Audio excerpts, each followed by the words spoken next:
Good afternoon, everyone. Thank you for joining us. For our attendees and viewers who've been with us, joining our webinars since last year, you know the drill. So we're going to start with you have tuned to the right place on Zoom or PACC-DC Facebook Live for this webinar hosted by the Philippine American Chamber of Commerce of Metro Washington, D.C., or PACC-DC for short, in collaboration with the Embassy of the Republic of the Philippines here in Washington, D.C. And our topic this afternoon is strengthening the Philippine nation brand, empowering overseas Filipinos through cultural diplomacy. And to officially welcome us all, I'd like to call on PCCDC President, Christina Sison of Compass Sison Homes. Christina? Hello, welcome, and good afternoon, everybody who's listening and who are in our Zoom or in our Facebook Live page. I'm very, very grateful for serving the community to promote Filipino American interests in the community. And as you know, Philippine American Chamber of Commerce, we seek to be the go-to organization for Phil American businesses and to promote entrepreneurship and and also to unite fellow Americans to be as one unique voice, strengthening the Filipino culture, and of course, empowering Filipino Americans to achieve the American dream. With that, I'd like to encourage everybody to join us, join our seminars, be proactive in serving the Philippine American community. It's a win-win. We promote your businesses. At the same time, you get to meet all these fabulous people who are part of the organization. With that, thank you so much, and I hope you enjoy our topic for this webinar. Thank you. Thank you, Christina. Now, let me give you all a quick rundown on the proceedings first. We will have our speakers do their presentations.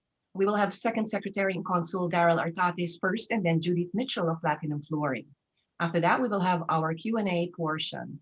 Attendees and viewers, you are welcome to type in your questions either in the chat or Q&A box on the Zoom screen or in the comments section on PACCDC Facebook Live. And I'm sure everyone's ready to hear from our speakers. Let me go ahead and introduce our first speaker.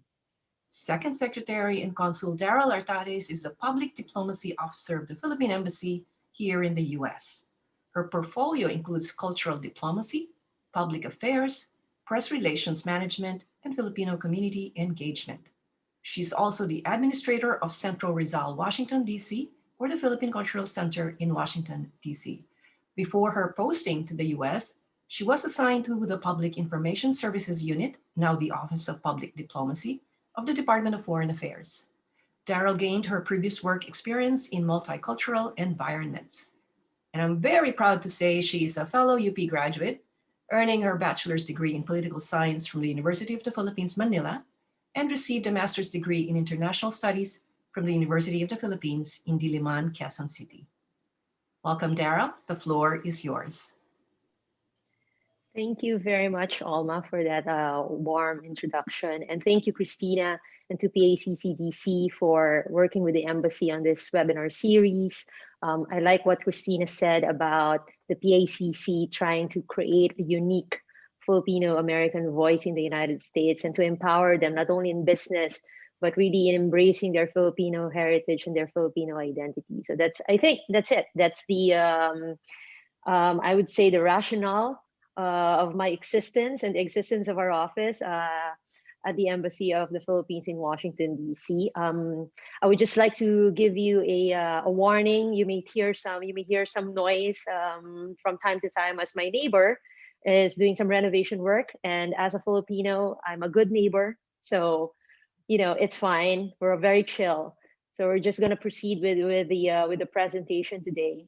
Let me just share my screen. Go. Just give me a thumbs up if you can see it. Okay, good. So I know the previous webinars tackle some very heavy topics. So we had Ambassador Romualdez talk about the Philippine-American relations, and then we have Consul General JV Chan Gonzaga to talk about consular services, travel restrictions in times of COVID. And now we are going into cultural diplomacy. And this is something that is, we know that embassies do. It's routine work for us, but what does it mean really? And what's the purpose of it? And I like this quote from Mahatma Gandhi, who said that a nation's culture resides in the hearts and in the soul of its people. So we're going to do a little bit of soul searching this afternoon. What is Filipino culture? What is Filipino American identity? And how does the Philippine Embassy figures in all of this? And it's like the hearts and minds.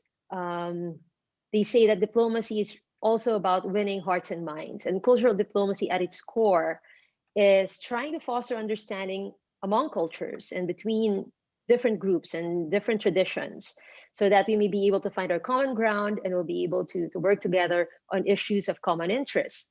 Cultural diplomacy has been I would say, a pillar of foreign policy. It's the unofficial fourth pillar of Philippine foreign policy, the first being national security, then economic security. The third is the protection of our Filipino nationals abroad. But cultural diplomacy, or the promotion of Philippine culture and heritage, is the unofficial fourth pillar of our foreign policy. And many countries in the world, if not all countries in the world, are using culture or introducing their culture in order to achieve foreign policy objectives. So you have, like, the United States with the Hollywood mass media production being beamed out everywhere. You have Japan with the manga, and of course their own very distinct culinary traditions. You have Korea, K-pop, diba? And K-dramas. And we also have Philippine culture. And we're special in a sense, because if you look at that quote by Mahatma Gandhi, of its people, the Filipino people are all over the world. More than 10% of our population, that's around 11 million of us, living outside our national borders. And so the Philippine government has this unique, is in this unique situation where we have a sizable group of our own citizens, of our own nationals, living in other countries. And the Philippine embassies and consulates general must be able to engage these communities, the Filipino American community in the United States and the Filipino communities in the Caribbean, in the case of the Philippine Embassy in Washington, D.C. But what's the higher purpose? As I said, it's about mutual understanding, fostering goodwill, and it also translates to some very concrete benefits. It can result, of course, if you like a country, if you like its people, you'll be more predisposed to investing in that country. You'll be more predisposed into traveling to that country. So you have international trade and tourism really increased by a good, or I would say a sound, cultural diplomacy program by a government or by an embassy. And then, the title of this webinar is really strengthening the Philippine nation brand in the service of empowering the Filipino communities abroad. So by making you proud of who you are, of your being Filipino, we would like to think that you're empowered to embrace your role, to embrace your voice, and really to advance the interests not only of your community but of your country of heritage. So you understand what the Philippines is going through, the issues that we're facing as a nation, and in your own ways, in your own communities, you're able to promote those interests, and you're able to work, in achieving those interests hand in hand with your American friends, American coworkers, and other cohorts of other nationalities. So this is the Philippine Nation brand. Pag sinabing what is the Philippines, very quickly at top of mind would be, the tourism slogan yan. It's more fun in the Philippines. Wherever you go, wherever we are, we're masayahin. We love to entertain and we love to be entertained. So it's really more fun in the Philippines. And then just last November, our economic agencies launched this investment marketing plan, Make It Happen in the Philippines, as the Philippines prepares for a post-pandemic economy. So we're really pushing for, this is what you get if you invest in the Philippines. You have a good workforce, an educated workforce, a hardworking workforce, but Of course, we also have reforms, that makes it easier for all of you to put up businesses in the Philippines. So you can make it happen in the Philippines. But these two things, these are slogans. And sometimes nation branding or the nation brand, people sometimes think, no, it's just a slogan. It's just this catchy, pithy statement that would encapsulate or that would capture the imagination of other people. But our work in the cultural diplomacy section, it goes beyond nation branding, because nation branding is more than a slogan. So what is it? So it should represent who we are as a people. So who are the Filipinos? What are the values and the principles that we stand for? And how do we contribute to the global community? How do we elevate the lives of our friends, not only in the Philippines but in other countries as well? So this is an ongoing discussion among all Filipinos as we define who we are. And again, this is a positive. It should be a positive endeavor. We're not thinking about what sets us apart from other nationalities, but who we are. We can share values with other peoples, like with the United States. We're democratic. We value human rights. We value liberty and freedom. We're also religious. Some of our Latin American friends.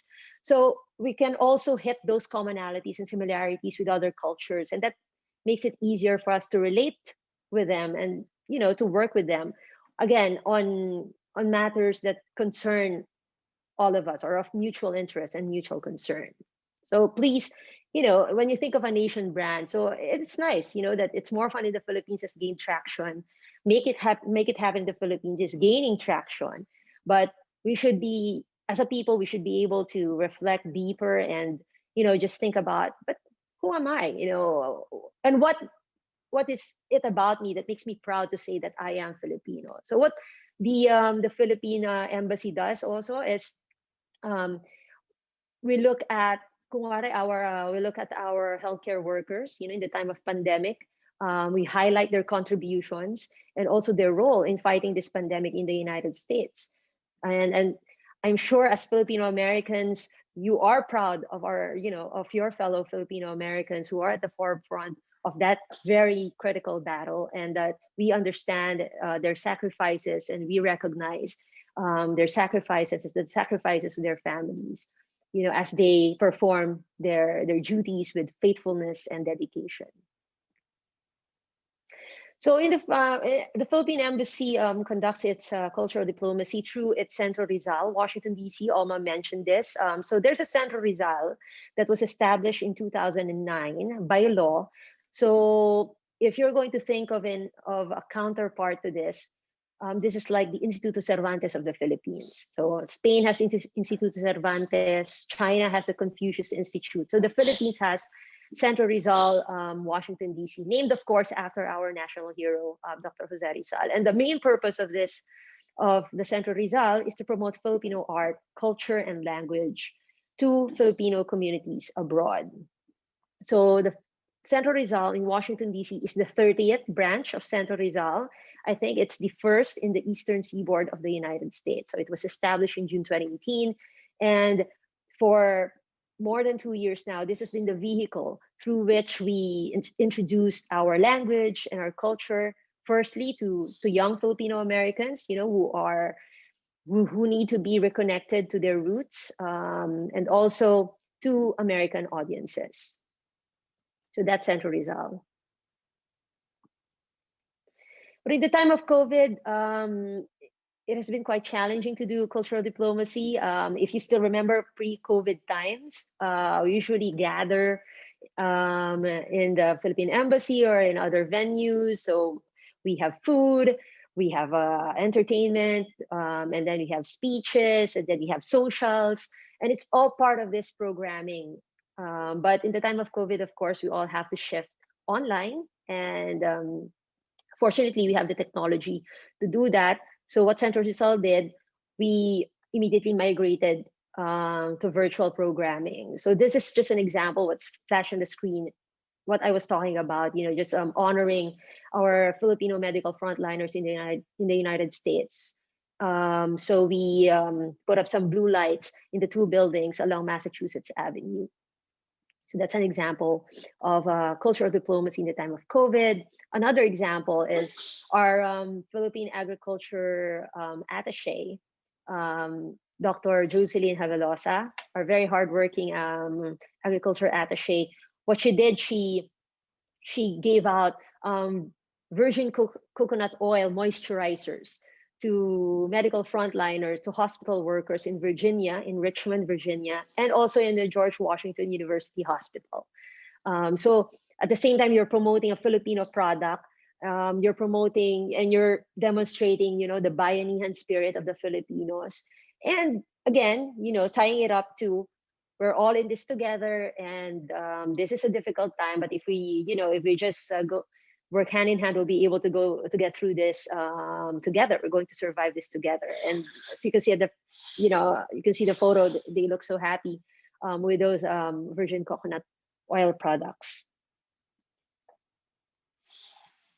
And then this COVID-19, we know how much our Filipino American restaurants have suffered through this time as business is down and their business restrictions have prevented their full operations. So we had the Filipino Food Traditions, which is an online campaign. So what we do is that we talk to the chefs and to the owners of some of these restaurants, and we feature them in bite-sized videos that we post on our Facebook. So you have the promotion of Filipino culinary tradition and Filipino dishes. At the same time, the businesses are also being exposed or are also given exposure to our networks. And I mentioned that Sentro Rizal is also very much focused on educating our young Philams. So with the Unified Maryland chapter, we do this every year, the Silid Aralan sa Embahada. So last year we did it virtually, and actually more children were able to participate in the program because it was done virtually, and we even had students from the Philippines. So they did their homework and their coursework virtually. And then during the graduation, some of them joined and were able to receive their certificates from the ambassador. This is for the PhilAms, but how about for our American audiences? The embassy is part of the Embassy Adoption Program, where each embassy is paired with a DC public school. This year, we're paired with an all-girls public school, the DC Excel Academy. And last December, we taught them how to make paroles, because this is very Filipino, an icon of Filipino Christmas tradition, the lanterns. And these were the winners of our parole making contest, and they really, they were very excited to show us their creations. They even had lights that decorate their paroles. We didn't tell them to do that. We just showed them a video how they're going to make the paroles. But these are their own twists, in the of the Filipino paroles. So it's a continuous process of engaging different audiences in the United States, and just to let them know that we are here, the embassy is here, and Filipinos are all around them. They may have some Filipino friends, Filipino classmates. So this is to help them understand the Filipinos in their midst and be able to relate to them and establish strong personal friendships and connections. And then our regular program, instead of having a traditional diplomatic reception celebrating Independence Day, we had the first ever virtual Kalayaan 2020 Kalayaan celebration, so Kalayaan 2020. And this was the first, not only because it was virtual, but because for the first time, all Philippine Foreign Service posts in the United States participated in one celebration. So usually the embassy does its thing, and then the consulate generals will do their own thing. But this time we all banded together to bring this show last June 12. And our artists were the Filipino American Broadway performers. Esther Barroso Gorzon and Roy Flores. And then to celebrate the founding anniversary of Sentro Rizal in June, we had as a guest the renowned Filipino food historian Feliz Prudente Santa Maria, who talked about the foods that were popular during the time of Rizal, and it was well received. And there were some Filipino historians who also participated. One of them was, of course, Dr. Bernardita Churchill, who is based here in Washington, D.C.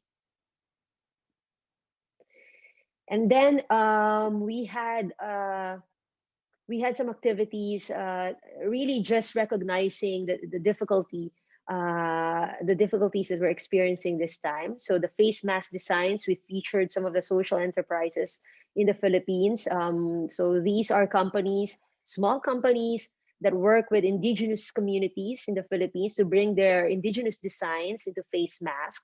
And it's good because it's a livelihood source for them. At the same time, our indigenous cultures are being promoted not only in the Philippines but also abroad. And then we have archiving lessons, what to do, because we want to make memories and we want to preserve memories. What's the best methods of doing that? Again, we tap our local resources and the organizations that we usually work with to bring these programs to our stakeholders. So in 2021, just to wrap up, these are the two main themes of our cultural diplomacy this year. Of course, we're celebrating the 75th anniversary of the establishment of diplomatic relations between the Philippines and the United States. So that's 75 years of strong, close, comprehensive ties in all areas. And then we have Fiesta Filipinas. So that's actually it started last December, lasting and running until May of this year. So we're going to feature the major fiestas because we're also a fiesta culture. So the major fiestas of the Philippines. The next will be in February. That will be the Santo Niño Fiesta, so the Sinulog, the Ati-Atihan, and then also in late February we have the Panagbenga of Baguio. So please watch out for that. We might invite some of you to receive some experiential kits. So while each festival is happening, whoever has the kit will be able to participate, not only making crafts but also tasting the food and other products, enjoying the products associated with that specific festival. So that's Fiesta Filipinas, which is a project of the Department of Foreign Affairs and the Department of Tourism. So I will stop there, and I'm sure the next speaker will also be talking about the ties between culture and business and social enterprise, and I'll be happy to answer some of your questions after the program. Thank you very much. Great. Thank you, Darell. Those were really great programs and events in 2020. And I'm very excited about the 2021 events, especially the fiesta. Filipinos in all their fiestas, all the eating. I love the food, of course. So thank you to you and the embassy staff for your service pre and in the midst of this pandemic. It's really awesome. So if you don't mind, I will now switch to our other speaker before we bring both of you back for the Q&A. Okay, our next speaker is Judith Mitchell of Platinum Flooring. In 2012, Judith co-founded and managed a flooring company in McLean, and 8 years later, established Platinum Flooring in 2020, a certified small women minority-owned company. She successfully earned the trust of homeowners, real estate professionals, buyers, property managers, architects, and general contractors. But prior to entering the construction industry, Judith was a chef with her own catering company, Black Tie Events, from 2001 to 2011. Wow, that's a big leap from catering to construction. Please welcome Judith Mitchell. Thank you, Alma. Thank you, Darell. That was very informative. I'm going to share my screen now to everybody. Can you see? Yep. Okay, good. So thank you for the wonderful intro, Alma. As Alma has said, Platinum Flooring is a residential, commercial, and government flooring contractor.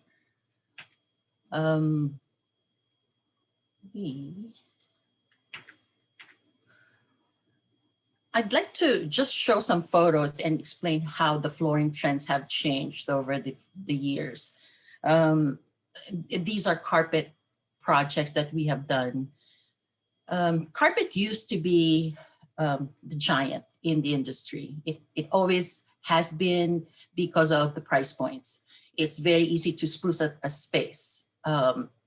It's inexpensive. It comes in many colors. And you know, we both do residential and commercial, and we can bring, you know, these products pretty much to homes and in restaurants, hotels, staircases, condominiums, hallways. But how the industry has changed, carpet has suffered so much because of the introduction of luxury vinyl plank flooring. It's a hard surface flooring product that is 100% waterproof and something that you can lay pretty much on top of tiles. So it was a perfect product that kind of brought in, you know, it came up with something that's really efficient, you know, that would last a lifetime, and of course cheaper than wood and cannot be damaged, you know, with water. So these are some residential projects. So what happened was, you know, so carpet companies, carpet manufacturers really stepped up and tried to kind of take back that space. And one of the manufacturers that we partner with is Interface. It is a world leader when it comes to carpet tiles. So you've seen this product everywhere, whether it's hotels, again, restaurants, schools, universities, worldwide. And one of the things that Interface has done really is trying to figure out a way how to solve some growing environmental problems. Just a decade ago, pretty much nylon was not recyclable. We have been selling carpet tiles that are made from bottles, you know, recycled bottles, and other products, but not nylon. So Interface came up with this project because of, you know, just being aware that in a year, there are 640,000 tons of fishing nets that really get caught, you know, in our oceans. They can either be floating around. So this is a chart where you can see the ghost fishing cycle. Ghost nets are pretty much, you know, defined as abandoned nets over the years. And of course, we, coming from the Philippines, we are one of the world's #1 culprits when it comes to ghost nets. A part of it really is, you know, just not having the awareness on what the effect is. A fisherman just abandoned the nets, and they can either, of course, kill wildlife.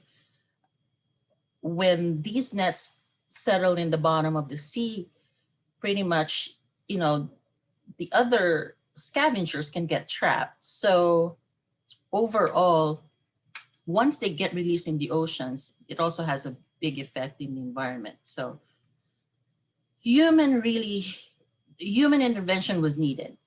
And that kind of, you know, created the awareness for a big carpet tile manufacturing company. In this photo, if you can see, once the nets settle down on the corals, it does not only kill fishes, but it kills the whole ecosystem. So it has a bigger impact. Therefore, you know, it really just would kill all the marine life around. So In 2012, Interface pretty much came up with the networks program.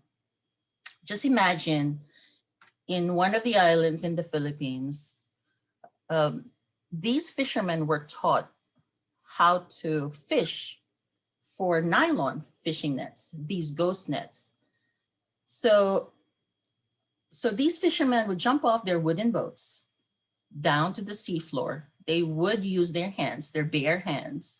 Another way to do it would, be casting nets to catch these ghost nets.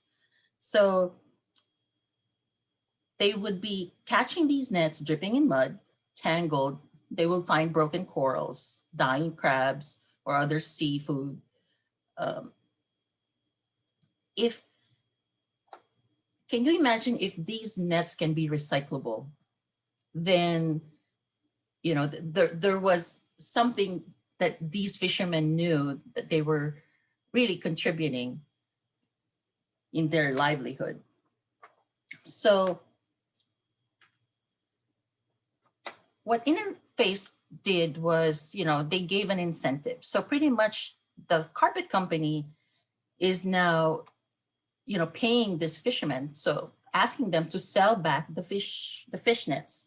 So they would bunch them all up in a bag and then sell them back to Interface. Now, Interface would now send these nets back into the mill in Dalton, Georgia, and turn these nylon nets into carpet yarn. So they come in spools like this.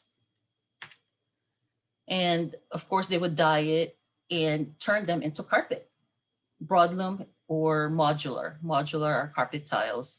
Broadloom are, it comes in 12 and 15-foot goods. So it started really in Guindacpan Island, in the Visayan Islands, because there were a lot of, coastal villages there. And this is what it has done in the industry. So from 2012, now it's 2021. For the past 8 years, now this manufacturer is selling carpet using less virgin materials. The after effect, it reduces their cost. The products are one of the best. And it created goodwill in the marketplace. Us flooring contractors, it is our responsibility pretty much to educate, other trades, other people in the industry, other companies, most especially design firms, architects, the designers. It is our duty to create awareness.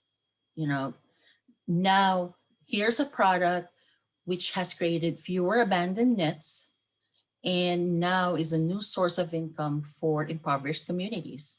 And it really is, of course, closer to my heart because it all started in the Philippines. So it started with one community in Guindacpan Island, the Visayas. Now we're proud to say that, it has grown to 37 communities, and not only from the Philippines, but it also expanded in Cameroon. In 2021, this is our goal as the industry pretty much has created this awareness. We like to tell the story because we'd like to reach 64,000 people this year. 64,000 people equals 10,000 families in these fishing villages. And the overall goal would be to protect 1 billion square meters of the ocean. So in 2021, these are the products that Interface has come up with, which has pretty much inspired them because of this special program. Now, a lot of these products now are, inspired by the waves of the ocean. So it mimics the color, the waves of the oceans and seas. It is a blend of, here's one with like swirling sapphires. aqua is a very popular color. Turbulent teals. Teal is actually still the color of the year, so it's still very popular. So we have and we offer a lot of these carpets, but it doesn't only come with the blues and the teals. Of course, there are projects where we need to install the neutrals, and carpet tiles pretty much come in squares or planks. And this is a combination of both. As you can see, um, you can do accents, a lot of textures, and pretty much a lot of blues still in these type of products. So I guess to kind of sum it all up, I would like to just share this with you and just to let everybody know, again, to create awareness that we do like to share the story. So every time you kind of, walk a floor, just look down. If it's a carpet tile, probably that carpet tile, has created a lot of jobs in the Philippines, has fed a lot of families in the coastal communities where you might be from in the Visayas or somebody you might know. And that is our own little way of contributing and, creating awareness in our own little way in platinum flooring. So a big thank you for everybody who has helped with this presentation. I'd be happy to answer any questions after. But before I end, I would like to share a quote from Dr. Seuss, from the Lorax. Unless someone like you cares a whole awful lot, nothing is going to get better. It's not. Thank you. Wow. Thank you, Judith. Great story. And love the carpet tiles. And it helps the environment for sure. That photo with the combo colors, that's really awesome. I just love it. I wish I have I can have the budget to remodel my house and get those. I like that combo, the blue and the beigey color. Yeah. Awesome. Well, it can be for residential and commercial, and it's actually, carpet is still affordable for most. And that's the good thing about working in residential and commercial. We bring in some commercial products in the residential homes too. So yeah, that's great. And speaking of Philippine products, I mean, I don't usually dress up this much on our webinars, but I thought in honor of our topic today, I can step it up a bit. So let me do a little advertising here for Philippine products. Calling your attention to my suit jacket. I don't know, can you see this? It's actually, I like the detailing on the lapels here. But anyway, so this is a suit jacket made in the Philippines for Jones of New York. So their label is actually Jones of New York. And the shell necklace, obviously it's from the Philippines. It's a gift from my sister. So I don't know really where she got it, but it's a beautiful necklace, shell necklace from the Philippines. And I always get compliments every time I wear it. So enough of the advertising. Calling you Darell back and Judith for our Q&A.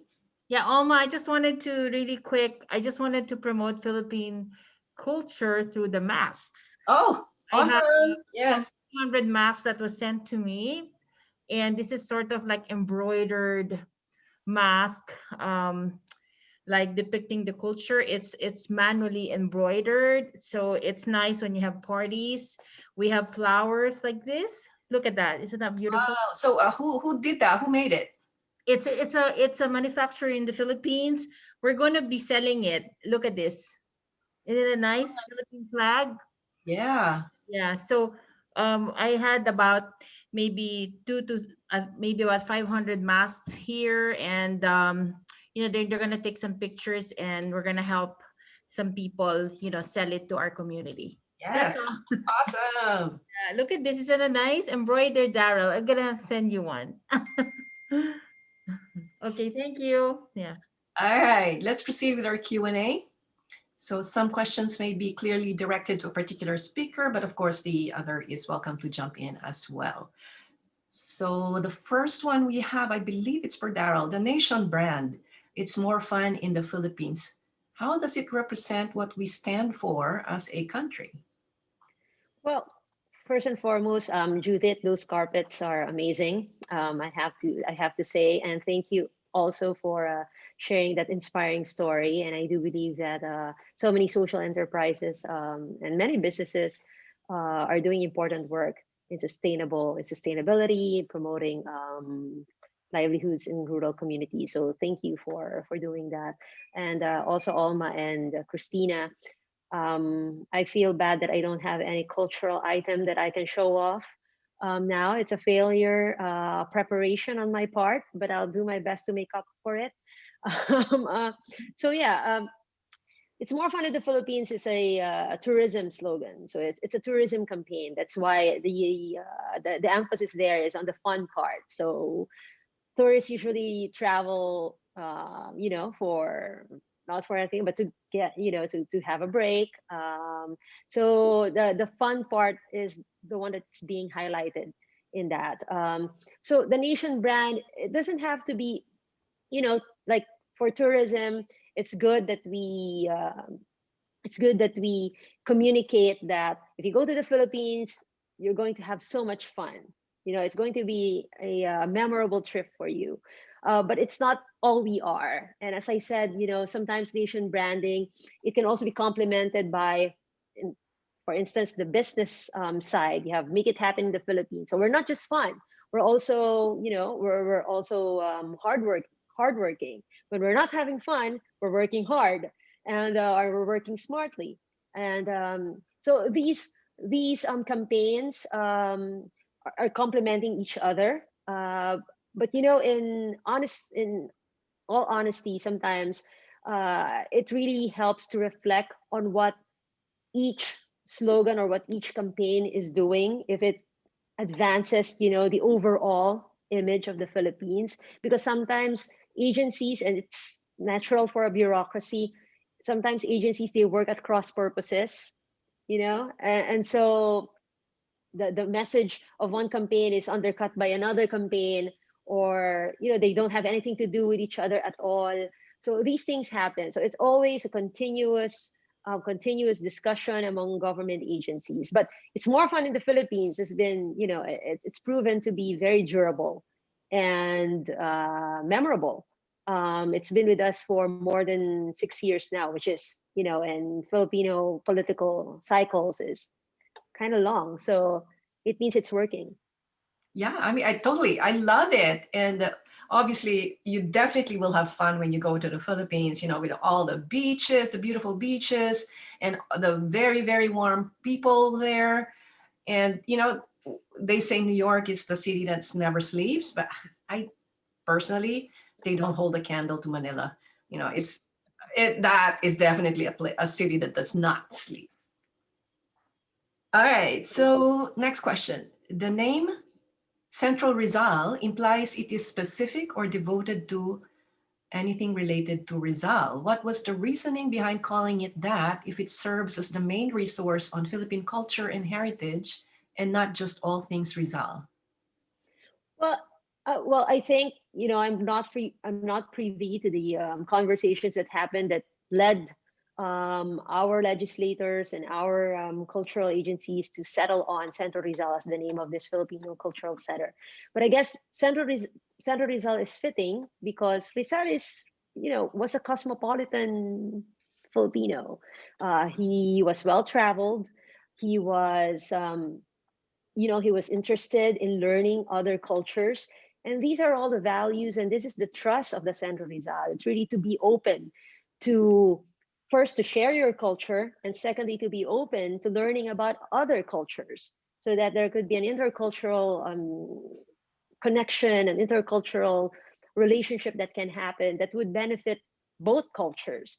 So in that sense, I think the name Centro Rizal is apropos and perfect for the mission of this Philippine Cultural Center. Okay. Actually, yeah, I find Rizal, he's like parang yung social nung panahon niya, di ba? Yes. The it guy. Cultural diplomacy is essentially based on the exchange of ideas, values, traditions, and other aspects of culture or identity, whether to strengthen relationships, enhance social-cultural cooperation, or promote national interests and beyond. Does the embassy have any ongoing programs or anything new coming up along these lines, either with the US government or the private sector? Well, we have ongoing programs. If you are familiar with the Filipino Young Leaders Program, or Philpro, some of them may even be members of PACCDC or working with PACCDC. So this is a 9-year-old program that was started in order to create a pipeline of Filipino young leaders. First, by giving them the opportunity to learn more about their Filipino heritage and their Filipino culture. So it's very important for us. The community here is very important for us. You are an important resource, and you are the culture bearers. You are de facto ambassadors and diplomats of the Philippines in the United States. So that program for us is critical because wherever you are, you may be a business, you may be in business, you may be in politics, education, healthcare, all of these areas that have critical importance to society. If you have Filipino Americans there serving and also fulfilling their duties, at the same time being proud of their being Filipino, it makes our jobs easier as representatives of the Philippine government, because you foster goodwill, you open the doors for us. Ambassador Romualdez has always said, when he goes to Capitol Hill, or when he goes to meet executives of companies, sometimes there are issues that may be of issues of disagreement. There are some bones of contention, and there are some back and forth, all of that. But always it will end with, "Oh, I know a Filipino," or I've tried Filipino food, it's great. So it's always that connection. It's always that icebreaker that really makes people realize, oh, we're the same. We're both peoples of culture. We're proud of who we are, and that breaks the ice. And sometimes it makes it easier for all of us to work through our differences. So it may be trite sometimes to say, let's focus on what we have in common than what we have, or what on our differences. But it's true. And that's how cultural diplomacy serves that purpose. And again, back to Philpro, mabalik lang po tayo sa Philpro. Important that the young and the next generation Filipino Americans, it's important for them to be reconnected and to feel pride in their Filipino American identity, because that is going to color, it's going to be the flavor of how they're going to conduct their professional lives, how they're going to exert their influence in their own communities. So I can only think of one. So that's Philpro, that stands out for me. Okay, that's good. There's a follow-up there, because I think the question was more on what programs government to government, Government growth. yeah, rather than more, yeah, in lines either with the US government or the private sector. Well, I can think also of one, but this is more coming from the US side. So the Fulbright. So that's one. The Fulbright mission commission in the Philippines is the oldest Fulbright commission in the world. So for many, many decades, that program has created really productive exchanges between Filipinos and Americans. So mostly Filipinos coming to the United States to train, to do research, to study. And then when they go back, so they have this understanding of what American culture is and what America is all about. So that facilitates understanding, again, in their work and in their passion projects, in whatever endeavor they have. So Philpro, again, it's like a counterpart of that, but it's not strictly government to government, although our government is involved there. And even the US Embassy in Manila is also active in engaging our Philpro delegates. For other cultural programs, I have to think of some, but mostly we're independent. So the U.S. Embassy in Manila has its own cultural program in the Philippines, and then our embassy here, we have our own program here in the Philippines, here in the United States. So maybe that's something to look into, Yeah, a joint cultural exchange, probably, some yeah, future project. yeah, sure, yeah. But then Okay, they're going to bid for it, meaning they're going to put their pitch together. Why am I deserving to get this trip to the Philippines or something like something fun, you know? Yeah. okay. For Judith Mitchell, do you have any idea, some idea how much the fishermen are being compensated for those fish nets? Um, the amount is not disclosed, but I can tell you this. I know for sure that because they are paid by weight. So, all the fish nets are bundled up, put in bags, like yung sako natin, or rice. They recycle the rice bags and put them all in there and they weigh it. But the amount is not disclosed, but I'm going to tell you, it has created so many jobs. And these fishermen are now more, um, there's more of an incentive for them to dive for the fishing nets all the way down to the sea floor because they're earning more than what they're earning from selling fishes every day, just by catching fish every day. So they can do it just with their own little boats. These are not the big fishermen from the coastal villages who has the big fishing boats. They're the ones with the small wooden, fishing boats. So they can just dive and use their own hands. So yeah, they're earning more. That's good. For you, still, are these fishing nets, carpet tiles readily available here, and are they more expensive than the normal carpet tiles? No, sorry. No, they're not more expensive. They're pretty much the price points pretty much are aligned to, and of course the pricing depends on the quantities. But yes, they are available. So we have installed them. We have the new colors actually came in, the blues and the teals. Um, we we promote them because the manufacturers actually save money, so they can actually offer it in a lower price point than most carpet tiles. Because remember, these are 100% recycled. I mean, 100% of the carpet tiles are recycled from the nets. So True. it's the opposite. It's cheaper, Yeah. less expensive. Great. Darrell, back to you. How can film individuals and organizations practice cultural diplomacy? It's a double question. So again, how can film individuals and organizations practice cultural diplomacy?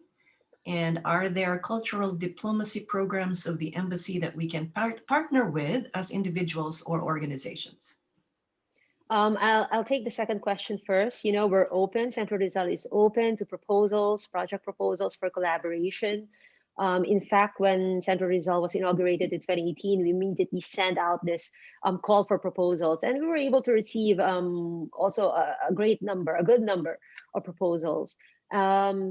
Alma and Christina, PACCDC, you're welcome to share my email address to anyone who would ask after this webinar, would be interested in getting in touch with me and with the public diplomacy section. If they have any idea of what program they would like to pursue, and if they want to partner with Centro Rizal, please get in touch with us. Now, as you know, the Philippine American groups here, when I arrived almost 6 years ago, I was very happy and pleasantly surprised to see how active you guys are in promoting Filipino culture. And everywhere, every event, there's going to be a Filipino dance, there's going to be a Filipino song production, performance, and then the food, of course. And you share this not only with us, but with your American friends. And that's what cultural diplomacy is all about. It's about wearing that customized blazer, Alma, and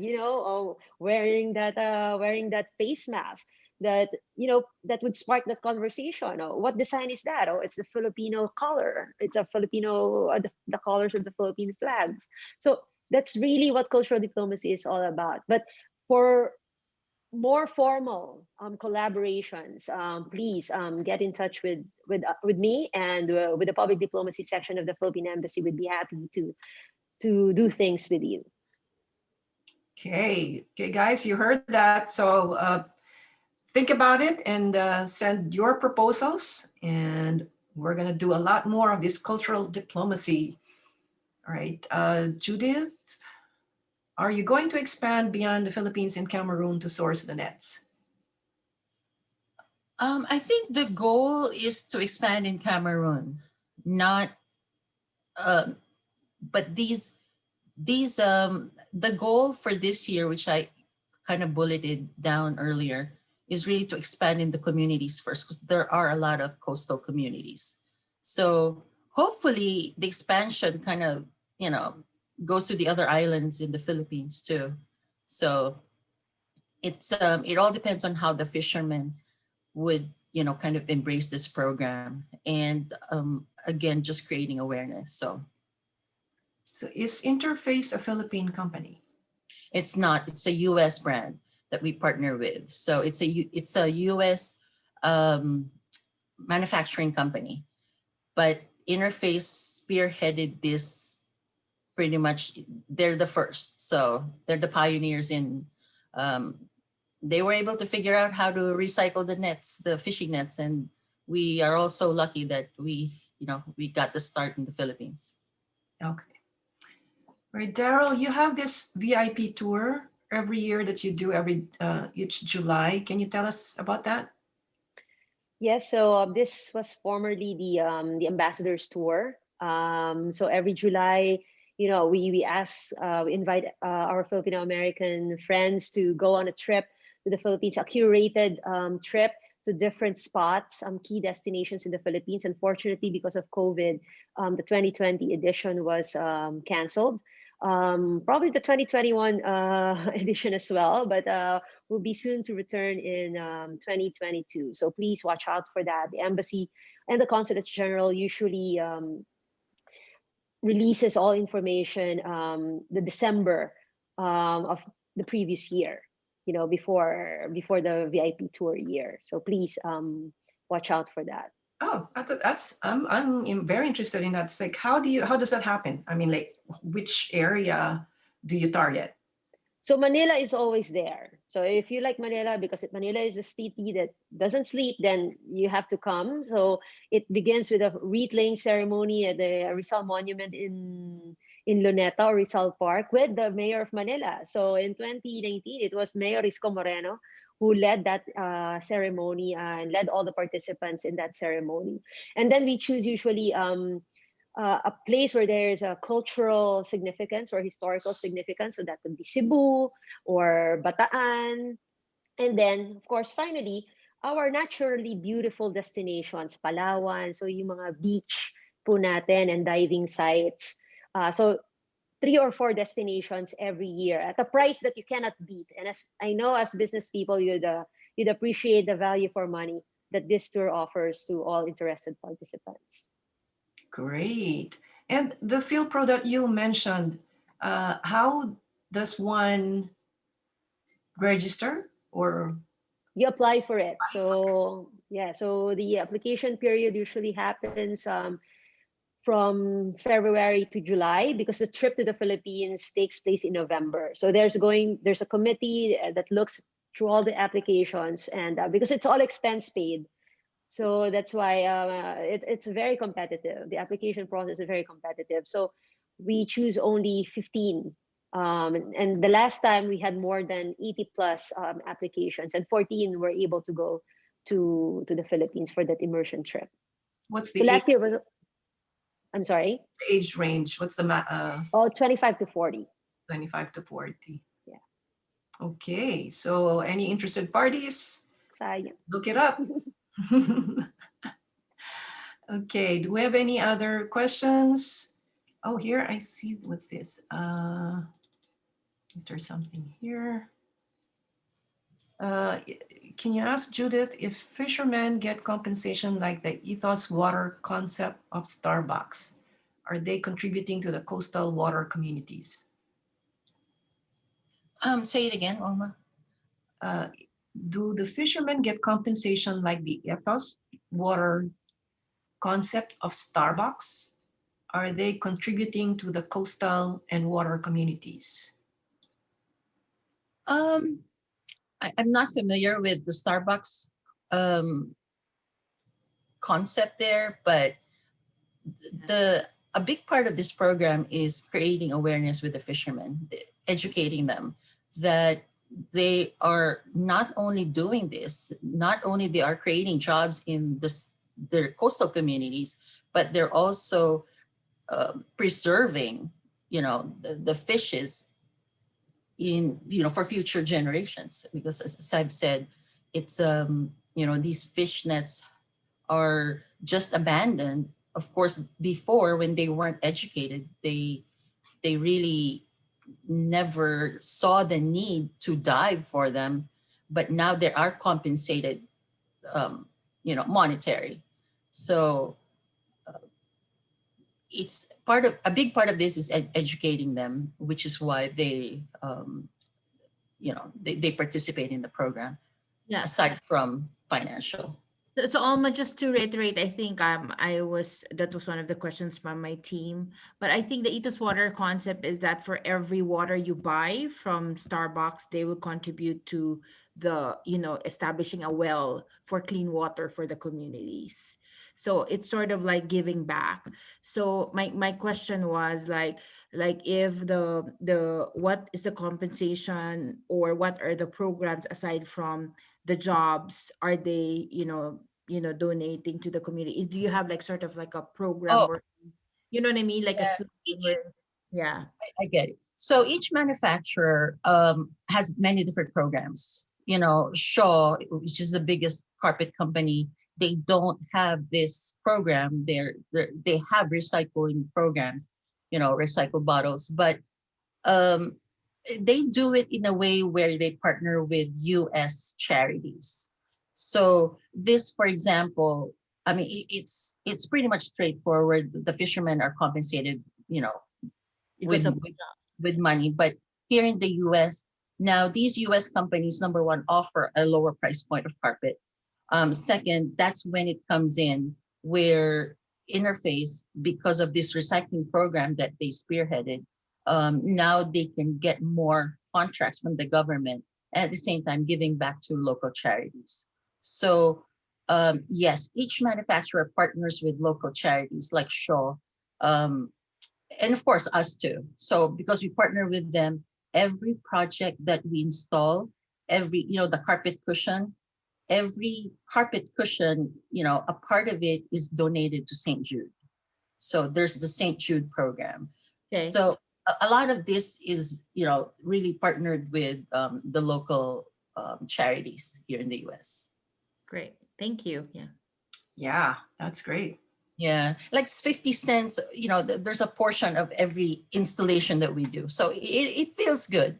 But this is quite a nice story to share with Filipinos, to create awareness, because like I said, sometimes you always see, okay, St. Jude or all the other charities here, but it's good to be aware that there is, a carpet out there who is actually, creating jobs in one of our islands, and many more to come. So Awesome. So to our participants and viewers, please help in spreading the word, so that they can reach their goal of, is it 64,000? Did you say, Judy? 64,000 individuals, yes. Yes. Yes. So Yeah, that's not a big amount, not a big number in the broader, Sense of things. Yeah. yeah. So it's a really, really reachable amount. So guys and viewers, participants, please help spread the word.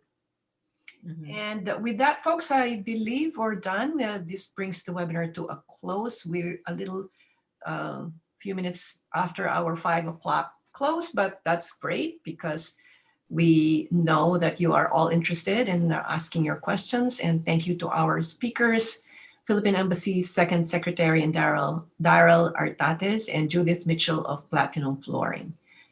Before we go, I'd like to give you a few save the dates. February 4, Thursday, 6 p.m. EST, we have our Valentine's special with our virtual Valentine's special with Chef Experience with Jojo Valenzuela of the Game and Tiki on 18th. Do you have the paper? Not the photo, like the flyer? Yeah. Oh, I don't. Do we have the flyer, Christoph?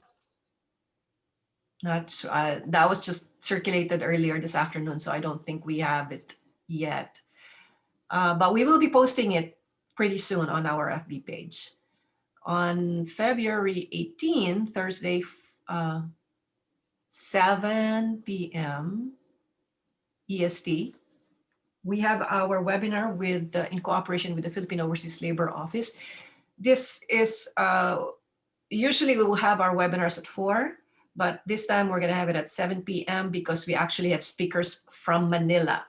And because of the 13-hour difference, of course, we're gonna have it a little later in the evening. So 7 p.m. EST here, 8 a.m. in Manila. Okay, on March 4, we have our on 6 p.m. EST, we have our Wine and Taxes special event sponsored by Mass Mutual Commonwealth. And we have a lot more events and webinars for you this 2021. Just check our website and our Facebook page for further announcements. Again, thank you to Platinum Flooring for sponsoring this cultural diplomacy webinar. Also to our tech support, Christoph Innocentes of Kaji Design Studio for PACCDC. And of course, dear attendees and viewers, thank you for sticking with us. Magandang hapon, or is it gabi na ba? No, it's still hapon. Magandang hapon sa inyong lahat.